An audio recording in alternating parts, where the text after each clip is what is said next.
Bonjour, chers parents. Quel plaisir de vous parler des réussites scolaires et du rôle que nous pouvons jouer comme acteurs de la réussite durant la période des devoirs et des leçons. Nous avons tous des rôles complémentaires, que nous soyons enfants, parents, enseignants, éducateurs ou éducatrices, soit en service de garde, soit en milieu scolaire. Mais quel rôle pouvons-nous jouer comme acteurs de la réussite durant cette période des devoirs et des leçons? Nous verrons dans cette courte vidéo des stratégies simples qui, lorsqu'elles sont appliquées avec constance, peuvent grandement nous aider dans notre rôle de parents et aider nos enfants à soutenir leurs efforts et à être persévérants dans leurs études. Il s'agit de l'horaire, du stop, de l'étude active, les 3 mémoires, et du brave.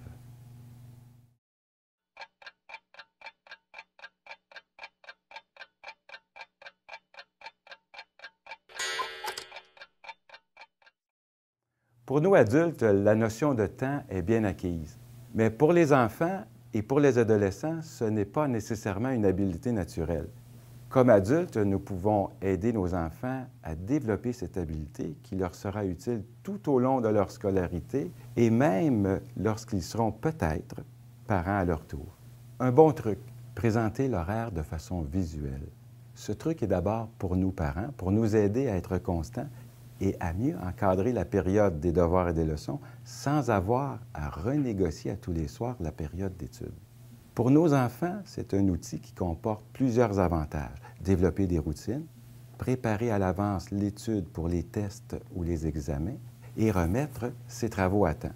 Si votre enfant possède un agenda, ça devient un outil complémentaire à l'horaire pour vérifier avec lui ce qu'il a à faire. Construire un horaire ne demande que quelques minutes et il est important qu'il soit affiché bien en vue. On inscrit les heures d'école dans la première rangée et on écrit les temps d'études, des devoirs et des leçons pour ensuite inciter notre enfant à suivre cet horaire.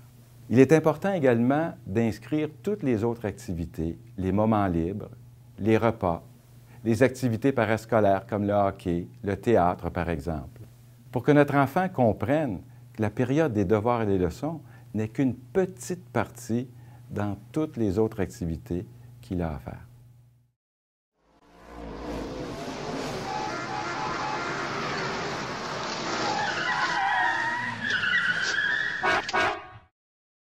Certains enfants veulent aller vite pour faire leurs devoirs ou ils partent facilement dans la lune.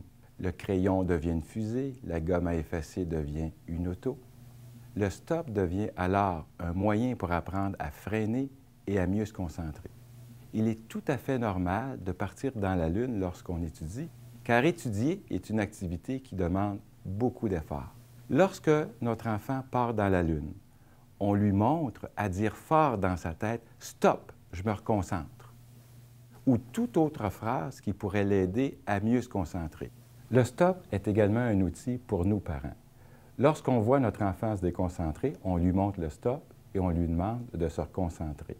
Montrer le stop permet d'économiser nos énergies sans avoir à crier et aide notre enfant à associer la concentration au freinage et à faire une seule chose à la fois. On peut demander à notre enfant de colorier le stop, le découper et le placer bien en vue sur son bureau d'études ou l'afficher, par exemple, sur un petit babillard durant la période des devoirs et des leçons.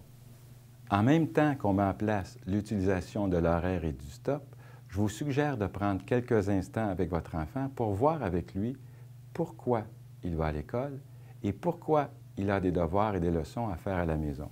Si votre enfant a des difficultés à trouver des réponses, on peut lui en suggérer. Ensuite, on écrit ces réponses dans un petit tableau qui devient un tableau et un carnet de motivation avec des objectifs à long terme et des objectifs à court terme. Voici quelques exemples de réponses données par des enfants ou des exemples de réponses que l'on peut suggérer à nos enfants. Je vais à l'école pour apprendre, pour plus tard devenir une femme d'affaires, une scientifique, un artiste, pour plus tard construire des maisons, apprendre à réparer des automobiles, pour devenir une meilleure personne, aller au bout de mes talents. Je vais à l'école pour me faire des amis, pour faire des activités. Je fais mes devoirs et mes leçons pour améliorer ma lecture, mon écriture, pour améliorer mes notes et être capable de passer mon année. Finalement, on écrit ces réponses sur un carton que l'on plie en deux pour y inscrire une phrase de motivation qui peut être sous toutes ses formes. Par exemple, « Je suis tenace, j'ai le droit de réussir, je suis capable, je ne lâche pas ». On dépose ensuite ce petit carton bien en vue sur le bureau de notre enfant.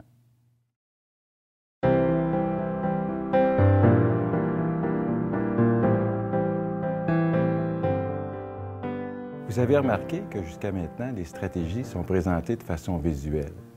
Et c'est très important parce que c'est le mode privilégié des enfants pour apprendre. La publicité l'a bien compris et c'est ainsi qu'elle passe ses idées. Aussi, si vous le pouvez, je vous suggère d'aménager un coin spécial de visuel sur la réussite, où l'horaire, le stop, le carnet de motivation avec ses objectifs à long terme et à court terme seront bien en vue durant la période des devoirs et des leçons. Ce sont des outils qui aideront votre enfant à faire de ses études une priorité.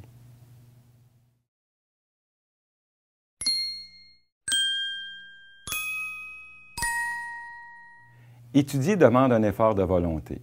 Une autre façon d'aider à soutenir cet effort est l'étude active, qu'on peut appeler aussi l'étude en action, les 3 mémoires. L'étude en action est là pour aider les enfants à mieux se concentrer lorsqu'ils ont à apprendre des notions dont ils se serviront toute leur vie. Par exemple, les tables d'addition de soustraction, les mots de vocabulaire, les conjugaisons, pour les plus vieux, des formules mathématiques. Tout ce qu'on doit apprendre sur le bout des doigts plus que sur le bout de la langue. Au début, il est possible que cette méthode demande plus de patience à vos enfants. Il est même possible qu'ils ne vous disent pas tout de suite merci. Mais en étant persévérants, ils verront des résultats dont ils seront fiers. Pour étudier activement, on explique à notre enfant qu'on doit toujours utiliser dans le même ordre les 3 mémoires. La mémoire des yeux, la mémoire visuelle, la mémoire des oreilles, mémoire auditive, et la mémoire du bout des doigts, la mémoire graphesthésique. Comment étudier activement? On explique à notre enfant, en premier, on doit lire le mot attentivement. Lavabo.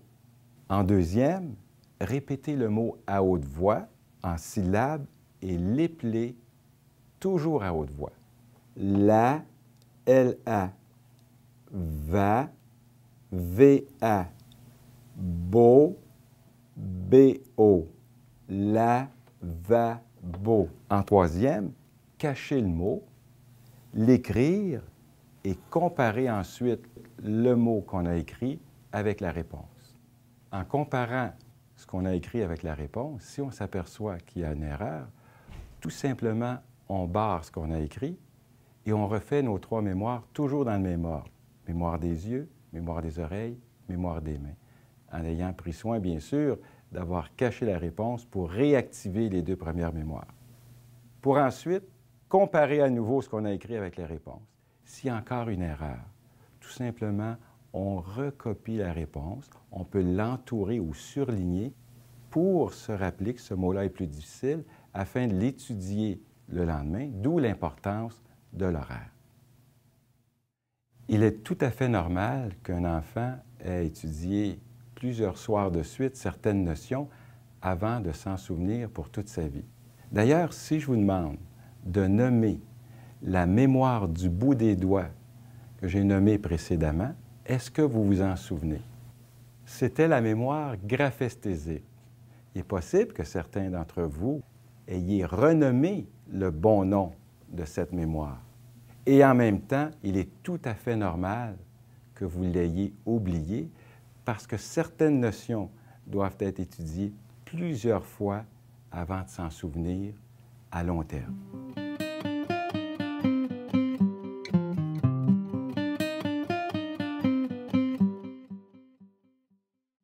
Voici une dernière stratégie pour aider nos enfants à développer leur patience lorsqu'ils ont à lire des consignes ou à répondre à des questions, par exemple des questions sur un texte, une résolution de problème, des questions d'examen. On leur explique chacune des lettres du mot brave. B pour bien lire au moins 2 fois. On explique à notre enfant qu'on ne comprend pas toujours du premier coup une consigne qu'on lit ou un texte. Bien lire au moins 2 fois dans Brave, c'est d'abord se concentrer et j'aime bien montrer aux enfants l'expression du petit bonhomme dessiné ici qui est justement très bien concentré. Le R de Brave, c'est réfléchir. Réfléchir, c'est montrer à notre enfant que lorsqu'on lit une consigne, on se pose des questions. Qu'est-ce qu'on me demande de faire en premier? Qu'est-ce que je dois comprendre? Quels sont les mots importants? Et qu'est-ce que j'ai à écrire? Le A de Brave, c'est agir avec méthode. C'est de passer à l'action, c'est d'écrire les réponses au meilleur de sa connaissance sans se demander d'avoir tout bon. Le V de Brave, c'est vérifier. C'est relire sa feuille avant de la remettre au professeur pour s'assurer qu'on a répondu à toutes les questions et s'assurer qu'on a répondu au meilleur de sa connaissance. Le E de Brave, c'est efficace. Et efficace ressemble, dans ses premières lettres, au mot effort. Être efficace, ce n'est pas avoir tout bon. Être efficace, c'est faire des efforts. Et faire des efforts, c'est être brave dans ses études.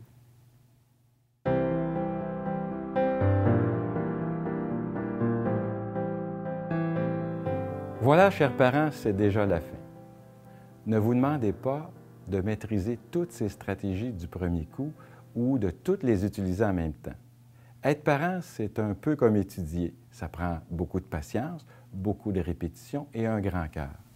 Amusez-vous plutôt à pratiquer ces stratégies et soyez bien à l'aise pour les adapter selon vos propres besoins ou selon les besoins de vos enfants.